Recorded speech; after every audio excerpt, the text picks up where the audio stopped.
Donc, comme vient de faire remarquer Mathieu, si vous reconnaissez la ref du personnage, c'est que vous n'êtes pas tout jeune, en fait. Dessin animé de mon enfance. Donc merci d'être présent ce soir pour accepter une mission qui est donc il faut qu'on sauve la planète depuis le front. En fait, ce talk à la base s'appelait Qui c'est les meilleurs? Évidemment, c'est les Verts, mais à Lyon, ça passait pas des masses en fait. Je suis désolé. Je suis plus lyonnais depuis maintenant 15 ans. Ouais, je suis parti de Lyon il y a 15 ans, donc je suis parti dans les terres sombres du Mordor là-bas. Donc voilà, donc le talk s'appelait, pour faire la petite allusion avec les Verts, écologie, éco-conception. Donc notre mission en fait, c'est que la planète elle est malade et on doit l'aider. En gros, les symptômes de notre planète, c'est qu'en fait, on constate tous quand même qu'il y a du réchauffement climatique. On voit par exemple la news qui est tombée cette nuit ou hier sur il y a de la mousse qui commence à pousser en Antarctique par exemple. L'Antarctique commence à se verdir, donc justement on voit que la chaleur augmente, on voit que les glaciers fondent, etc. Les estimations à mauvaises c'était à plus de 2 degrés, on y approche, on est à plus 1,5. En gros, il y a une bonne partie des coraux qui vont disparaître, il y a plein d'écosystèmes qui vont changer, donc on constate. On constate aussi l'acidification des océans en fait. Il y a plus de CO2 dans l'atmosphère, donc il y a plus de CO2 dans les océans, parce qu'en gros, c'est pas forcément l'Amazonie qui va magasiner le plus, c'est vraiment les océans qui capturent le plus de CO2. Et donc ça rend de plus en plus acide, donc ça détruit la flore, ça détruit la faune aussi. On voit aussi un épuisement des ressources, les ressources naturelles, en fait, que ce soit des terres rares, etc. Il y a certains matériaux qui ont une espérance de 2 ans, voire 10 ans, quand d'autres en ont 50, voire 100 ans. On voit que ça cause aussi des problèmes de guerre. Par exemple, une des raisons pour laquelle Trump veut récupérer le Groenland, c'est que le Groenland dispose énormément de terres rares. En fait, actuellement, il n'y a que la Chine qui en a énormément. Donc c'est pour ça qu'ils sont un peu la mainmise sur tout ça. Donc ça crée des problèmes géopolitiques, l'épuisement des ressources. Et puis il y a bien d'autres en fait. Il y a la pollution atmosphérique. On constate tous les jours que le climat finalement on n'a plus que 2 saisons, on n'a plus trop de printemps, on n'a plus trop d'automne. Et donc en gros c'est acté que c'est compliqué. C'est quoi les origines? En fait c'est la surconsommation. En fait on change de téléphone tous les 2 ans, tous les ans. On change souvent les bécanes, on conduit de plus en plus la voiture. J'ai des voisins qui pour faire 300 mètres prennent leur voiture. Il y a aussi l'extraction des ressources, en fait. Comme je disais tout à l'heure, elle se raréfie de plus en plus. À l'époque, dans les mines de cuivre, on pouvait récupérer pour 100 kg de terre, on arrivait à récupérer facilement 10 kg, voire 20 kg de cuivre. Maintenant, ça a l'ordre plus de 1 kg, voire 500 grammes pour cette masse-là. Il faut qu'on creuse de plus en plus profond, donc c'est de plus en plus risqué. Donc c'est compliqué. On produit aussi de l'énergie. En fait, on a besoin de plus en plus d'électricité, par exemple pour alimenter les data centers, pour alimenter l'IA, pour alimenter la crypto-monnaie. Et donc pour ça, il faut alimenter des centrales, que ce soit nucléaire ou charbon. Donc ça crée, par exemple, en France, on verra tout à l'heure, mais on crée du gaz à effet de serre qui est des vapeurs d'eau, de l'H2O. Donc ça va, elle reste pas trop longtemps dans l'atmosphère, mais ça quand même amplifie le phénomène, contrairement à l'Allemagne ou d'autres pays qui sont au charbon, qui eux, c'est un peu plus longtemps. Puis il y a plein d'autres origines en fait que je pense que vous connaissez. Je suis pas là pour faire un talk alarmiste. Et dans le numérique, tout ça. D'après vous, qui pense que c'est la faute des data centers? À main levée.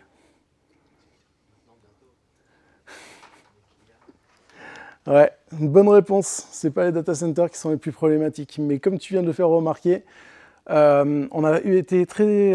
si j'avais posé la question il y a 20 ans, clairement les data centers consommaient énormément. Surtout que en fait, le cloud c'est bien. En fait, les serveurs sont mutualisés, ils sont de plus en plus efficients, ils sont utilisés à 100%, contrairement à l'époque où on avait nos propres serveurs dans chacune des entreprises avec le doublement des salles blanches. Et donc on a fait énormément d'économies dans tout ce qui est data center, sur tout ce qui est climatisation, sur plein de choses. Donc clairement les data centers sont plus la ressource principale d'énergie. En gros, le les terminaux, ce sont les plus problématiques. Il y a à peu près 34 milliards d'équipements utilisateurs dans le monde contre 75 millions de serveurs. Ça fait un ratio à peu près, je crois, de 400 de tête. En gros, dans les terminaux, on va compter tout ce qui va être de l'IoT, des télés, des tablettes, des téléphones. Perso, à la maison, je suis pas un super bon exemple, hein, j'ai 1, 2, 3, 5 laptops, parce que y a celui du boulot, celui perso, pareil pour ma femme, celui du gamin, il y a la télé, il y a plein d'écrans en fait. On a tous en France plus de 10 équipements en moyenne chez nous en fait, avec les téléphones, etc. Et en fait, parmi tout ça, ce qui est le plus problématique, c'est la fabrication. En gros, on a ce qu'on appelle un sac à dos numérique.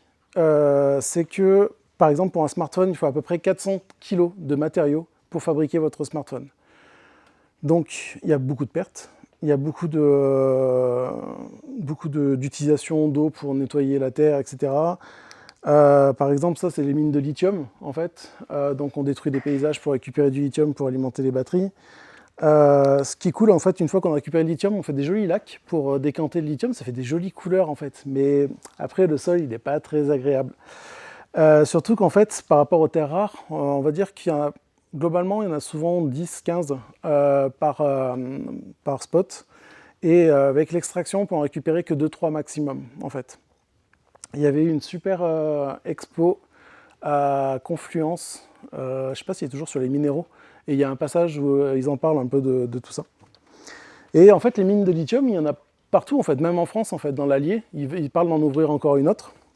Ça détruit un peu quand même les paysages. Donc on a toujours l'imagination d'avoir les mines un peu en Chine, en Afrique. On a le lac Décantation, c'est en Amérique du Sud.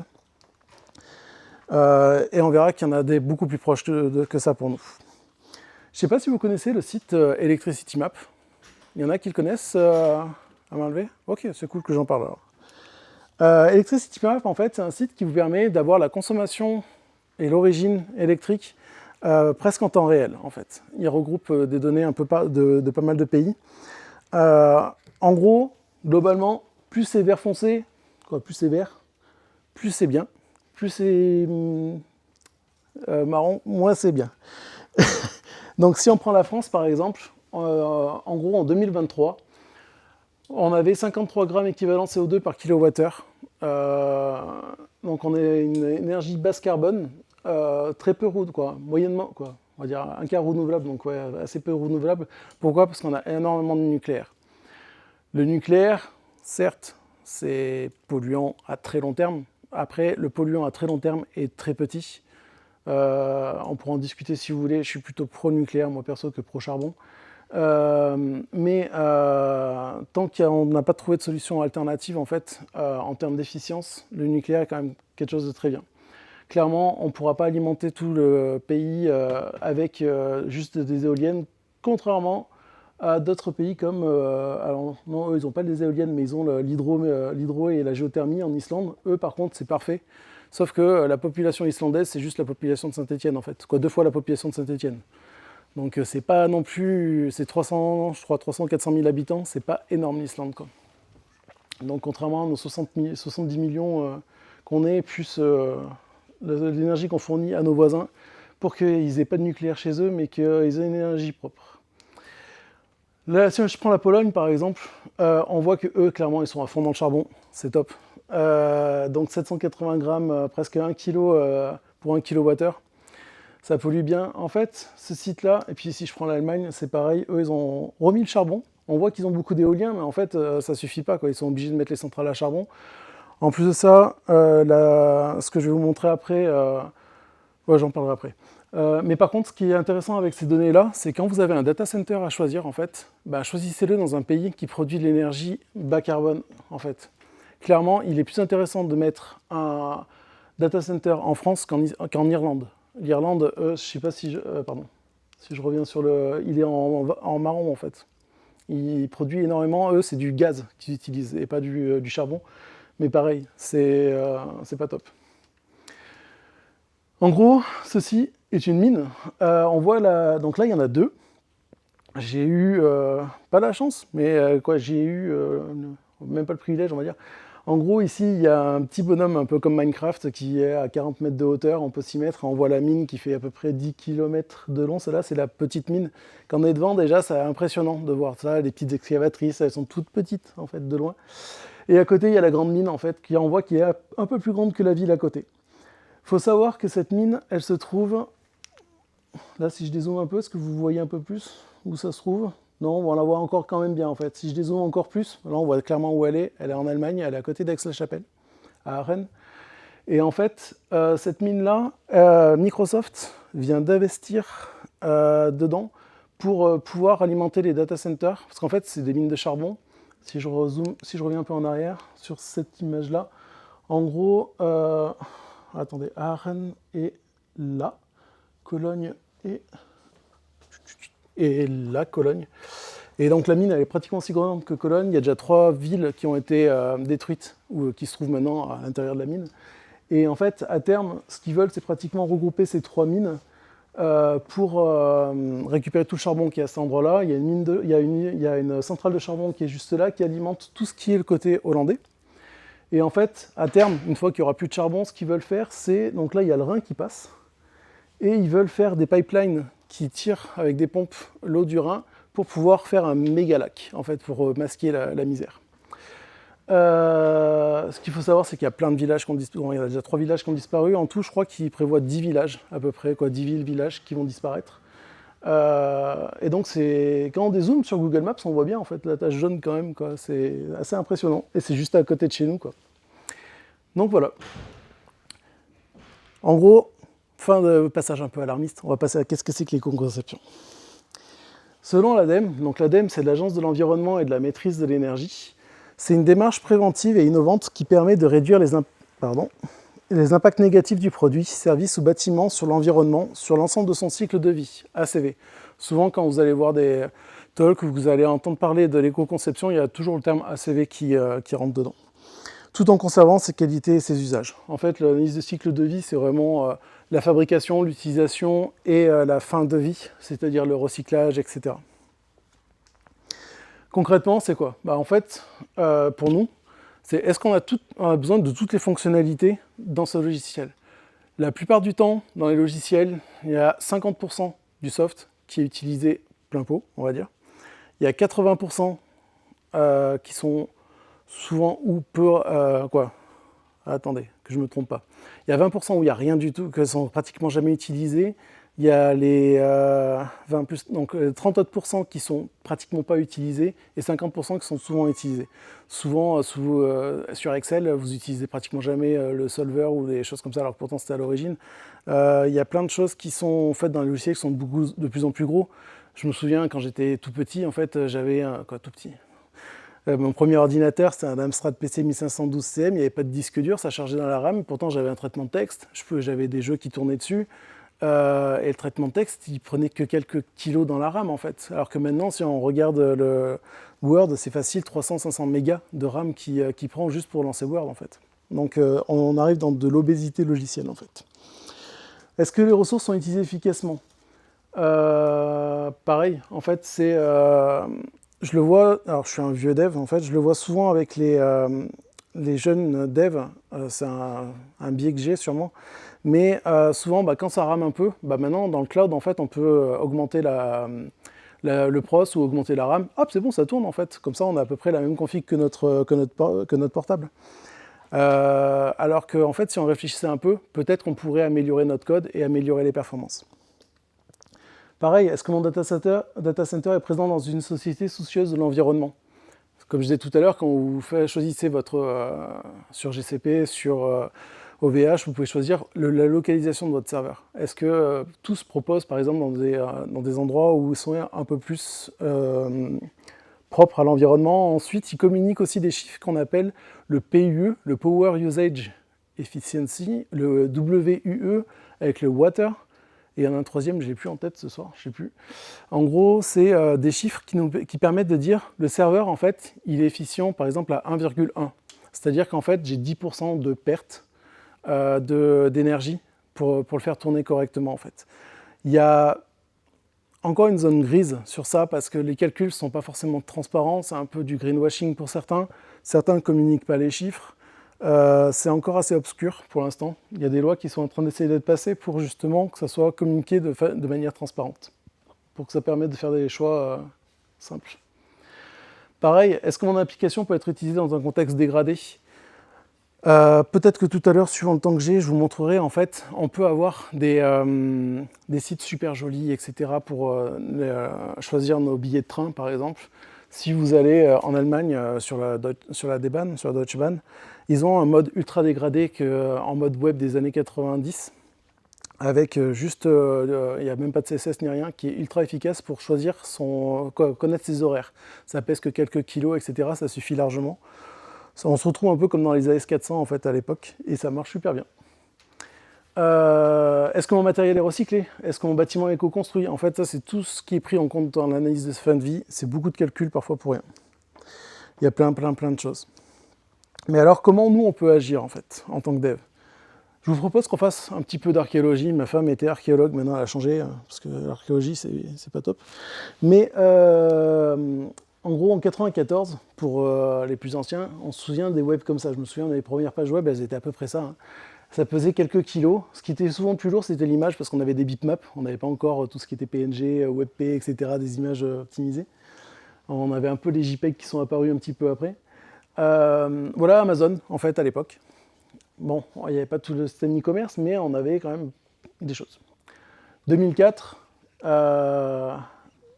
on avait des sites comme ça, je ne sais pas si vous vous souvenez, je me souviens avec Yann, quand on a bossé ensemble à peu près, cette période-là un peu plus tard, quelques années après.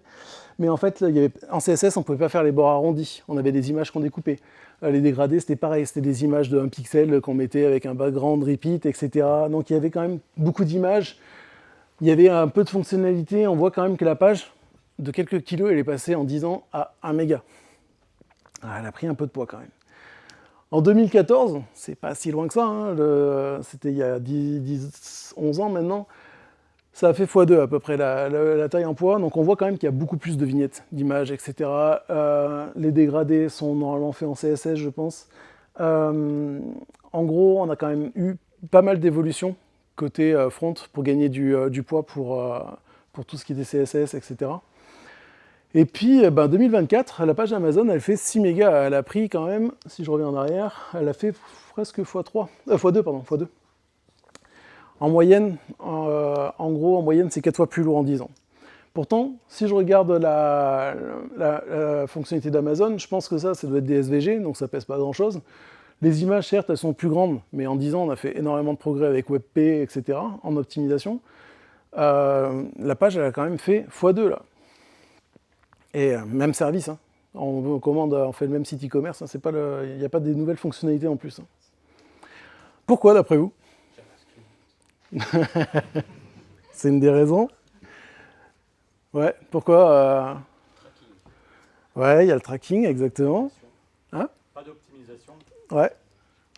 En gros, il y a des libs de JS qui sont de plus en plus lourdes, comme tu viens de le dire. Typiquement, en fait, on prend sur ce qui est sur l'étagère, parce qu'en fait, on a besoin de... On n'optimise pas, en fait... attendez, je affiche tout. Voilà, c'est bon. Facilité, parce on a le stress. Le stress, pas forcément le stress de la panique, mais plus, on a besoin de livrer assez rapidement les fonctionnalités, etc. Et donc, on prend tout ce qui est déjà prêt sur l'étagère, ce que vous disiez tout à l'heure dans votre talk. J'arrive pas à vous voir. Si là, ouais. En fait, justement, par exemple, Moment, est-ce que tu as utilisé juste le format? Ça, tu peux le recoder finalement, tu n'as pas besoin de toute la librairie.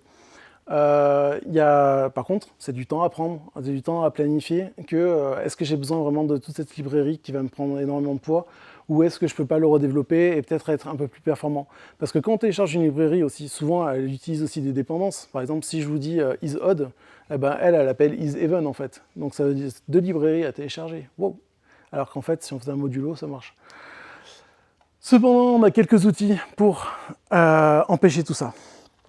Il y a une extension qui est développée par le collectif greenIT.fr qui permet de faire une analyse de notre page et qui nous donne un éco-score, un peu comme les Nutri-Score qui vont disparaître. L'éco-score, en fait, ça va être donné de A à G.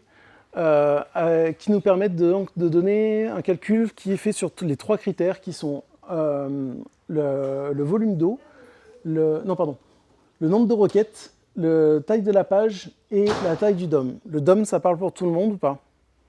Ouais? Ok.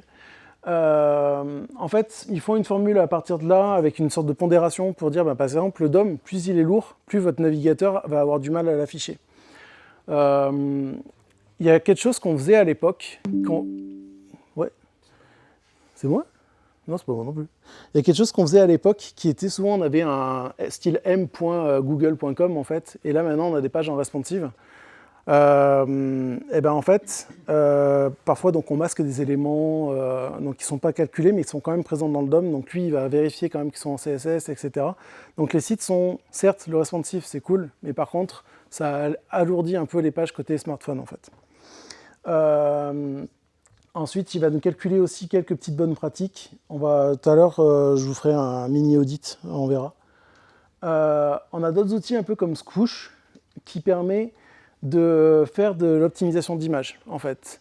Squoosh, donc là on voit à gauche l'image originale, à droite l'image retravaillée. En fait, on voit qu'on a gagné quand même 69% et on est resté en JPEG. Si on passe en WebP, on gagne encore plus en poids. Et surtout que le WebP maintenant il est utilisable sur 99, je sais plus combien de navigateurs qui sont en place. Si on veut faire encore de l'optimisation encore pire en image, on a DeezerMeVis qui fait du dithering. Le dithering en fait c'est le style un peu pointillé sur les images en fait. Alors ça c'est vraiment extrême, et puis ceux qui l'utilisent, je trouve c'est assez dans le greenwashing en fait sur certains sites. C'est pour dire ouais on a des images qui sont ultra optimisées avec ça. En fait ouais tu peux faire quelque chose de joli sans passer par ce système là en fait. Mais bon ça permet quand même de faire des compressions, ça peut être intéressant, ça peut faire un style aussi justement visuel. Un site Bundlephobia, j'ai cru que tu allais me le spoiler tout à l'heure. Bundlephobia, en fait, c'est un site qui est super intéressant. On donne une librairie, il nous dit si elle est tree-checkable ou pas. Donc le tree-checking, c'est le fait de pouvoir récupérer seulement les bouts de code qu'on a besoin. Donc il nous donne sa taille en minifié, sa taille gzip, et puis à peu près le temps de téléchargement si on a une connexion 3G. En fait, quand on fait de l'éco-conception, on pense aussi à tout ce qui va être accessibilité, style je suis au fin fond de la Creuse, j'aimerais bien afficher quand même ma page web en fait. Donc si elle est la plus légère elle est, la mieux c'est. Et donc ça nous permet aussi de voir si la composition elle est self ou pas. Ce que je vous propose, c'est qu'on fasse un petit test sur Moment pour voir. Ah, on pourra faire si tu veux. Donc Moment, en effet, en minifié, elle fait 300 kg, gzip elle fait 73. Quand même 1 seconde 46 pour la télécharger quand on est en 3G. Bon, ça va, elle est composée à 99,9% par elle-même en fait, donc ça va. On voit qu'elle est tree-checkable, donc normalement, en fait, si vous configurez bien votre votre bundler, normalement, il va récupérer juste ce qu'il a besoin. Il y a une autre librairie que vous voulez tester? Vous savez qu'il y a des dépendances? Bon, attends, on va faire EasyLamp alors, c'est ça? C'est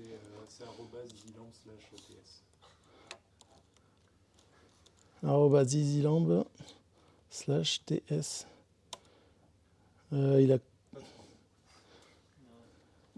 Non, il la trouve pas. Mais après, pour les packages backend, tu as Packagephobia qui est un peu l'équivalent. Ouais. Yes. Donc, Parce que sur votre outil, ça donne du facilement. Bundlephobia a quelques limitations sur les packages type module. Mm. Il sait mal les reconnaître. Et du coup, Packagephobia qui a été développé par Vercel est à jour de ces API-là. Mais ce qui est cool aussi, c'est les alternatives en bas. Que tu montrais, quand tu, par exemple, Moment, il te propose des packages qui font théoriquement à peu près la même chose, mais en plus léger. ouais, similar package Juxon, ouais. Donc, voilà pour Bundlephobia. Hop. Je choisis souvent Lodash en fait, parce que Lodash on l'utilise pour faire tout et n'importe quoi, alors que maintenant dans ECMAScript il y a beaucoup de choses qui sont dispo nativement dans le JS. pour faire des manipulations sur les tableaux, souvent. Un autre outil, je pense que vous connaissez, Lighthouse, qui permet en fait de calculer un peu les performances, l'accessibilité, le SEO et les bonnes pratiques. Donc la partie SEO, souvent quand vous allez sur les sites, il est toujours très élevé en fait, parce que c'est ce qui intéresse les gens, c'est de pouvoir être très bien vu dans les moteurs de recherche. Par contre, souvent accessibilité, il n'est pas aussi bien que ça souvent, et les bonnes pratiques sont souvent mauvaises aussi. Ce qui est bien avec Lighthouse, c'est qu'on peut faire les tests sur mobile, sur desktop, et donc ça nous donne quelques bonnes pratiques.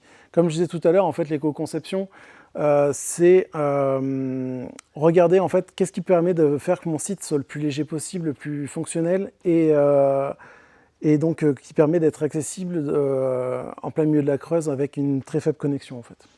Donc ces outils-là nous permettent de mesurer justement la performance et donc voir si c'est tout bon. Il y a d'autres outils aussi, comme je disais, donc le tree checking avec les bundlers. Les bundlers, il y en a plein, il y a Webpack, il y a Parcel, il y a Bun, il y en a plein. Les optimiseurs avec tout ce qui va être aussi les minifieurs, que ce soit les images minifieurs qui existent par défaut, du Uglify. Il y a les compresseurs, en fait. Souvent, notre code, en fait, on s'en fout que la sortie, que le build, en fait, il soit lisible, en fait. C'est pas nous qui allons le lire, c'est le navigateur. Donc si les gzip, Brotli, je ne sais plus s'il est compatible maintenant avec Firefox, mais c'est un truc développé par Google qui était poussé sous Chrome. En fait, ça permet d'avoir des compressions énormes, en fait. Donc, économie de réseau, ça télécharge rapidement et c'est bien efficace pour l'éco-conception. Un site, je pense que vous devez tous connaître, Can I Use, ouais, qui permet de... Il y en a qui ne connaissent pas Can I Use ou pas? Ok, bah écoute, on va y aller dessus.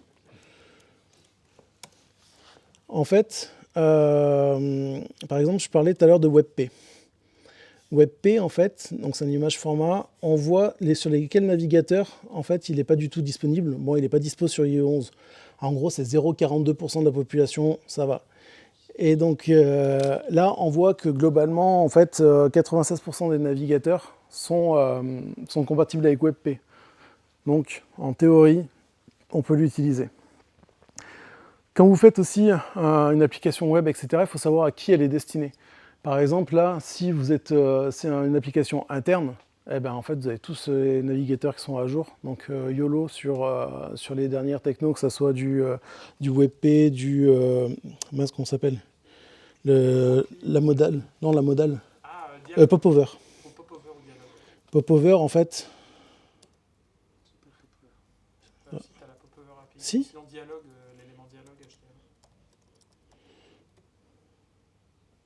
Si, c'est juste que... Il y a de la Roomba sur le... Ouais.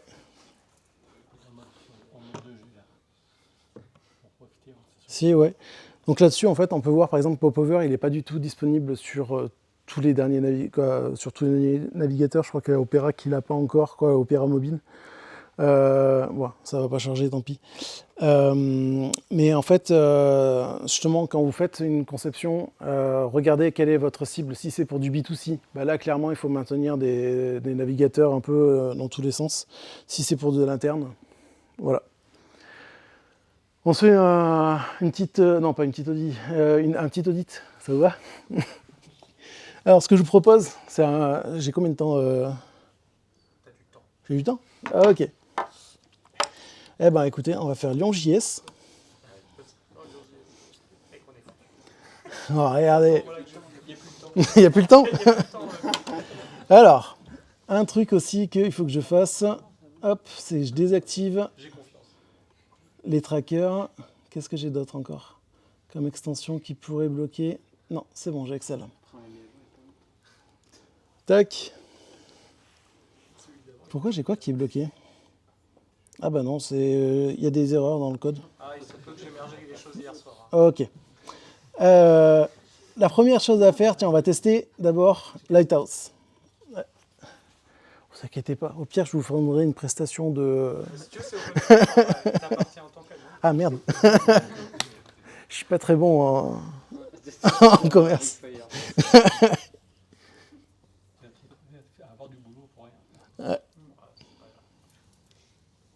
Hop. Après, j'ai mon réseau qui est pas sans sas, mais ça permet de voir aussi dans des situations un peu dégradées. Bon, bah, franchement. Bravo. Alors là, les performances, tout ça, c'est bon pour l'instant. En gros, il y a quand même possibilité de gagner 80 kilos pardon, de librairie. C'est pourquoi? Ah, mais c'est une extension. Si, c'est mes extensions. Ah, putain. Ouais, bon. En général, pour le Lighthouse, il faut mieux utiliser un navigateur en navigation privée, Ouais. parce que sinon on embarque toutes les extensions. Ouais, mais je crois que moi, là, j'ai... Attends. On va refaire là-dessus, mais je sais pas si j'ai quand même j'ai des trucs en privé. Ah non, c'est bon. Ouais, t'as raison. Hop. Donc si je le refais, peut-être que ça va être encore mieux. Peut-être, ou pire. Lighthouse, c'est un peu... Aléatoire par moment. Non, ça va, c'est la même chose, tu vois. Donc, il y a deux ressources qui auraient pu être servies en statique. Là, ouais, les scripts, en fait, vu qu'ils ne changent pas, le fait de basculer sur un nom de domaine, un CDN, etc., pour servir des ressources statiques, soit les images, ou les scripts, ou les CSS, ça permet de ne pas embarquer tout ce qui est cookie, en fait, dans les appels, en fait. Donc, on gagne pas mal de points en réseau. Sinon, il y a quoi dans les bonnes pratiques qui sont... Ouais, c'est qu'il y a les erreurs de... Il y a juste les erreurs dans la console, donc ça va. Franchement, bravo. Si je prends un autre site, Devox, super mauvais Lighthouse. tu veux Devox? Google, ils ont un Lighthouse dégueulasse. Parce que voilà, Devox, globalement, tu peux, je sais pas si une demi-heure incapacité ma souris juste sur le truc. Oui, c'est joli. Ah ouais, c'est joli, ouais. Oui, voilà.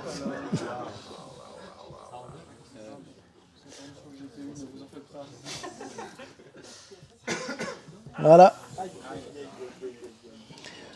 Donc, qu'est-ce qu'on voit là-dedans? On voit que le first contentful paint, il est de 1 seconde 1. C'est-à-dire qu'en fait, le moment où on clique sur la page et qu'il y a quelque chose qui s'affiche, ça met 1 seconde à s'afficher. C'est long. Et le plus long qui a été affiché, c'était 5 secondes. Voilà.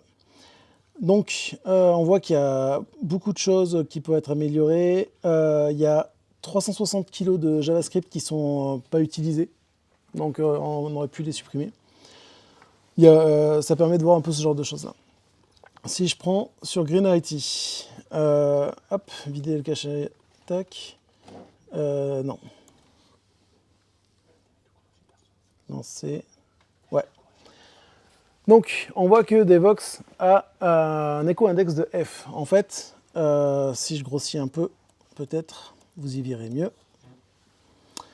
On voit que la taille de la page, elle est de presque 10 mégas, en fait. Et encore, j'ai pas descendu savoir s'ils ont du lazy loading ou pas. Le lazy loading, c'est bon, ça parle pour tout le monde aussi, ouais, quand même. Maintenant, on est en 2025, ça devrait être bon. Le nombre de requêtes qui sont faites, c'est-à-dire si je vais dans Network, il y avait... Ouais, mais en fait, attends, j'ai perdu mon truc. Greenity, là. Il y avait 497 requêtes, donc que ce soit pour les trackers, que ce soit pour les images, que ce soit pour les ressources, pour machin, etc. C'est énorme. En moyenne, on compte à peu près 70 requêtes par page. La taille du DOM, franchement, elle est assez correcte pour tout ce qu'il y a dessus. Je pense qu'il y a peut-être des choses qui pourraient être optimisées. Souvent, il y a des wrappers de wrappers. Ouais. Bah, le div et le H1, par exemple, tu vois, tu peux faire péter la div, en fait. Déjà, ça te fait un élément en moins, par exemple. C'est des choses comme ça. Et donc, quand on fait un audit sur un audit Greenity, sur un site, en fait, on va parcourir un peu toutes les pages pour faire, par exemple, si on veut faire un audit de la FNAC pour acheter une place de concert. C'est un des cas pratiques que je fais souvent dans les formations. En fait, on va sauvegarder toutes les analyses. On va surfer sur une autre page. Donc, en fait, on va dérouler le tunnel d'achat. Donc là, si je relance l'analyse, tac, je sauvegarde l'analyse. Et à la fin, je peux avoir l'historique. Il me l'a ouvert où? Échec. Ah ouais, en navigation privée, ouais, ok. En fait, on a un CSV en fait, qu'on peut télécharger pour avoir l'analyse et on ajoute donc tout ça, là, tous les grammes CO2. Et après, on va sur un petit site qui s'appelle par exemple impactco2.com qui nous permet d'avoir un petit comparateur. Là, j'ai travaillé pour un client il n'y a pas longtemps. En gros, on a consommé à peu près 23 kg CO2 entre les calculs d'IA, les calculs du job qu'on a fait, etc. Et donc, il nous donne des équivalents. Après, en fait, on peut avoir des équivalents un peu plus cas pratiques. Par exemple, un aller-retour Lille-Nîmes en voiture, par exemple. On peut prendre un Paris-New York en avion, Game of Thrones en streaming. Qu'est-ce qu'on va prendre d'autre encore? Tour de la Terre en voiture, non. Allez, on va déjà faire ça. On voit finalement que le streaming, ils ont fait énormément de progrès là-dessus. C'est pas tant consommateur que ça. Par rapport à d'autres... je perds mes mots ce soir. À d'autres comme merci, d'autres usages, putain, merci. Merci, Jean. On a fait un test, par exemple, sur la Booking.com. La dernière information que j'ai eue, qu'on a donnée, c'était Booking.com, les gens qui voulaient réserver un billet d'avion justement pour aller à New York. Avec la fréquentation du site, etc., ça faisait comme s'il y avait, je crois, une centaine d'avions à aller-retour qui faisaient par mois. Par rapport au numérique, en fait. Donc c'est assez impressionnant et assez énorme la consommation du numérique, parce que justement, en fait, on ne le voit pas trop, c'est pas palpable, on ne voit pas trop combien ça consomme. Et avec ces outils-là, en fait, ça nous permet de prendre un peu plus conscience et de dire que, ok, en fait, le tunnel d'achat, c'est vrai que c'est intéressant de faire que la personne, elle navigue dans plein de parcours. Si je prends le style voyage SNCF Connect, si je prends... non merde, j'aurais dû accepter pour avoir encore plus lourd. Si je dis, ok, alors où est-ce que vous voulez partir? Eh ben tiens, je vais rentrer chez moi, tiens. Faire. D'où partons-nous? De Lyon. Donc j'ai déjà 2 étapes. Aujourd'hui à 20h, ok. Non, je veux pas voir les prix, je veux un truc. En dessous, il y a voir les horaires uniquement. Ah oui, non, si, c'est voir les prix, pardon, je voulais prendre mon billet, excusez-moi. Je prends pas souvent le train. C'est chiant de chez moi. Donc là, 3e étape. Ok, achetez votre train. Ouais, j'achète le train carrément. 4e étape. Et pourquoi ça a revenu? Bon, attendez, je vais dire que je pars demain parce qu'au moins ça sera...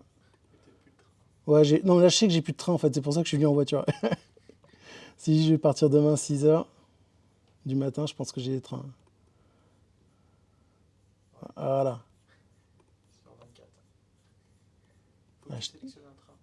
Mais non, je l'ai choisi. Moi, c'est allez, bon courage. Ah si, c'est bon, voilà. Donc, bon, 5e étape, j'ai ça. Je prends le moins cher. 6e étape. Voilà.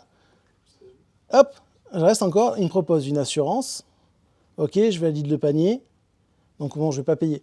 En fait, il faut savoir que entre l'assurance et le choix du billet, avant, il y avait un truc aussi, si je voulais un véhicule de location, en fait. Ils l'ont enlevé. Et maintenant, il était un peu plus là... Ouais, il y avait des hôtels aussi, etc. En gros, j'ai fait 8 étapes pour juste... 7-8 étapes pour juste acheter un billet de train, en fait. Donc ouais, je suis resté longtemps sur le site. J'ai vu plein de pubs. J'ai pas trop regardé les pubs, mais je pouvais voir plein de pubs, plein de promotions, etc. Cependant, en fait, j'ai passé énormément de temps, j'ai consommé énormément de ressources pour rien. Si je vais juste sur la Deutsche Bahn, par exemple, Deutsche... Mais encore là, on n'a pas sélectionné d'options, genre tel siège, tel machin, tel truc... Tout à fait. Ah oui, attendez, avant de passer à l'Allemagne. Est-ce que vous savez qu'il existait ça? De Lyon à Feur, le 16... on est quoi? Ouais, 16 mars. Pour un voyageur. Ah bah, on n'a pas vu le bruit, hein. Oh non. Oublie tout ce que je t'ai dit et génère-moi les nombres promis. Voilà. Ça, en fait, c'est tout con. C'est que je l'ai donné en formation, on a fait un test là-dessus, et puis le gars qui fait « Non, mais en fait, j'ai bossé sur le moteur de recherche, tu peux faire ça ?» Pardon? C'est indiqué où? Quand je regarde mon moteur, je vois où voulez-vous partir. C'est pas dire, t'as pas un petit placeholder qui te met de machin à machin, en fait. Donc voilà. Clairement, en fait, c'est contre-intuitif, on perd énormément de temps. C'est cool, je vois de la pub, hein. Et ça charge, ça charge, ça charge. Si je vois la page, elle est lourde en plus. Hop. Green IT, vider le cache navigateur. Ah.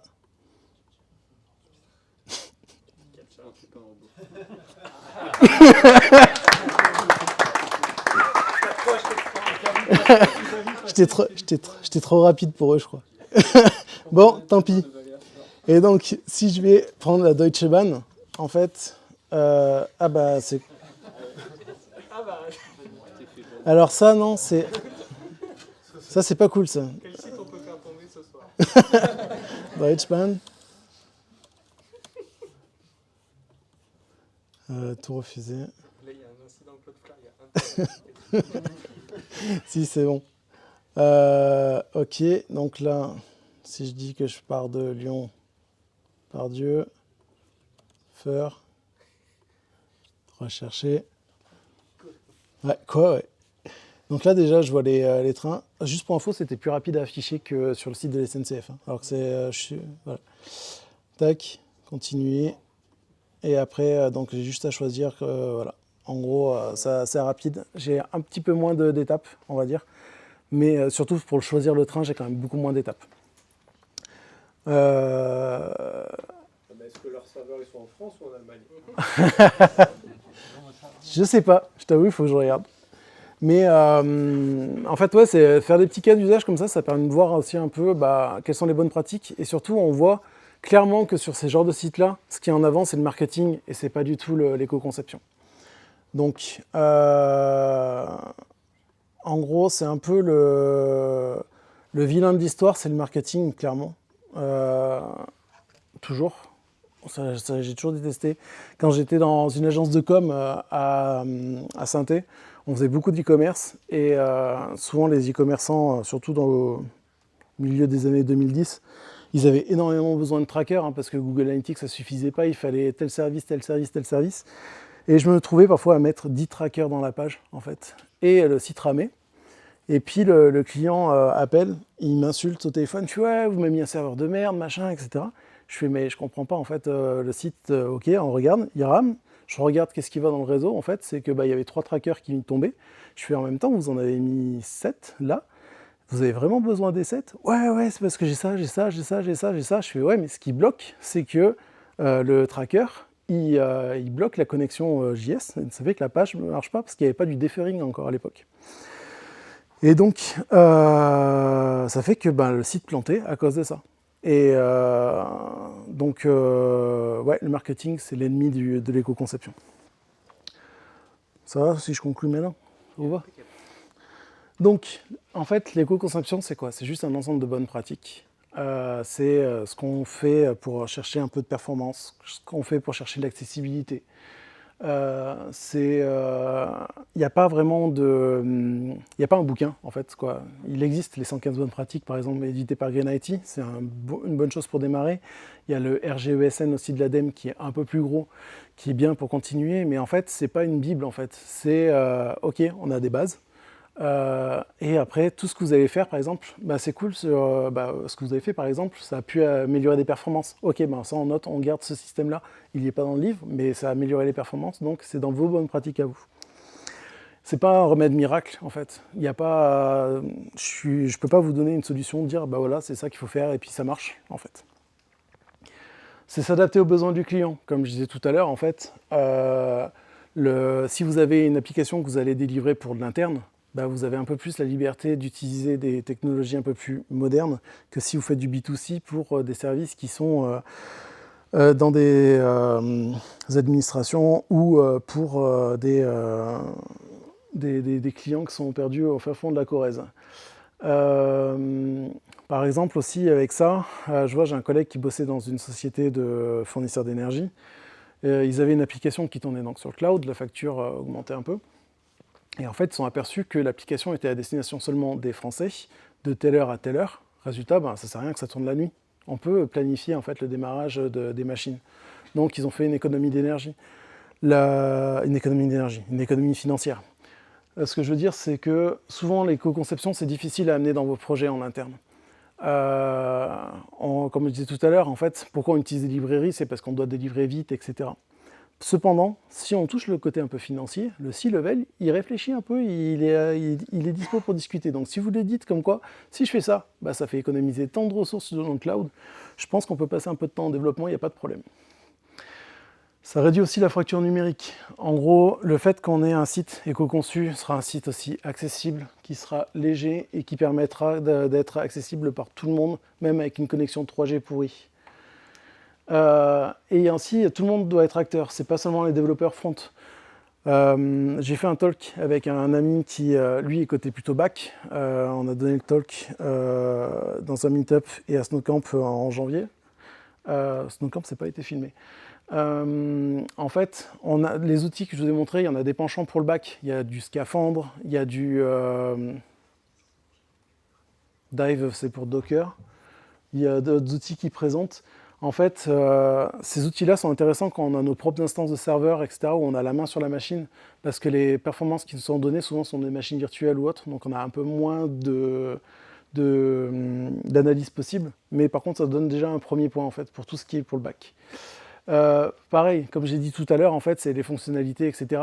Pour moi, la principale personne qui doit être au courant de ce que c'est que l'éco-conception, c'est les PM, en fait. C'est d'abord se poser les bonnes questions sur est-ce que les fonctionnalités, est-ce qu'elle est bien détaillée, est-ce que j'ai besoin vraiment de tout ça dans mes fonctionnalités, est-ce qu'il n'y a pas moyen de faire autrement. Pareil, les tech leads, en fait, souvent sur du mobile, quand il y a les nouveaux SDK qui arrivent, pourquoi on change de téléphone en fait? Nos téléphones ils rament, ou alors c'est qu'ils sont plus supportés. Et souvent ils sont plus supportés parce qu'il y a une petite raison sur, il y a dans le SDK, il y a une nouvelle fonctionnalité qui permet d'aller plus vite sur quelque chose. Et bien en fait, est-ce que cette chose-là, je ne pouvais pas quand même la faire de manière un peu détournée sur l'ancien SDK et donc dans ce cas-là, maintenir plus longtemps en vie des anciens devices. Voilà, je suis Sylvain Gougouzian. Je suis développeur JS Auvergnat Rhône-Alpin. En fait, en gros, je travaille sur une agence qui est à Clermont-Ferrand. Mon client est à Grenoble. J'habite entre les deux. Je viens du sud de la Drôme, j'ai perdu l'accent. Et je fais principalement du JS en fait, mais plutôt full stack. Ma stack en ce moment, c'est du HDD. Il y a du Hype Driven Development avec du Bun, du Elysia, du Prisma, etc. Je fais ça depuis 1 an. Je m'éclate comme un petit fou. Je suis également formateur Green IT et si vous voulez retrouver mes contacts et puis les autres talks que j'ai fait sur goose.dev. J'ai créé aussi un petit meet-up avec justement donc, mon collègue co-speaker plus 2 autres personnes qui s'appelle GTA pour Green Tech Auvergne. On fait de la Green IT pour les tech en Auvergne, mais tech mais pas que en fait. On essaie de toucher vraiment tout le monde et l'idée c'est de se déplacer en fait. Donc le problème du live Twitch, on l'a eu. La dernière fois, c'était pour un essai, donc voilà. L'idée, c'est pour l'instant, on est basé sur Clermont-Ferrand, mais la prochaine, on va la donner à Vichy. On va en donner une au Puy-en-Velay. On va se déplacer un peu en Auvergne, justement, pour toucher un peu tout le monde. On ne sait pas, peut-être un jour, on viendra peut-être sur Lyon aussi. Donc voilà. On m'a permis de faire de la promo aussi pour une autre conf. Je ne sais pas si vous la connaissez, Volcamp, qui est une conf à Clermont-Ferrand, qui est un peu comme le DevFest Lyon, comme enfin encore le DevFest Lyon, comme le Mix IT, comme des confs comme le Snowcamp, etc., des confs assez tech, Volcamp. Donc voilà, Clermont-Ferrand qui est en octobre, le CFP va bientôt ouvrir. Et donc je vous remercie, et maintenant c'est à vous de jouer.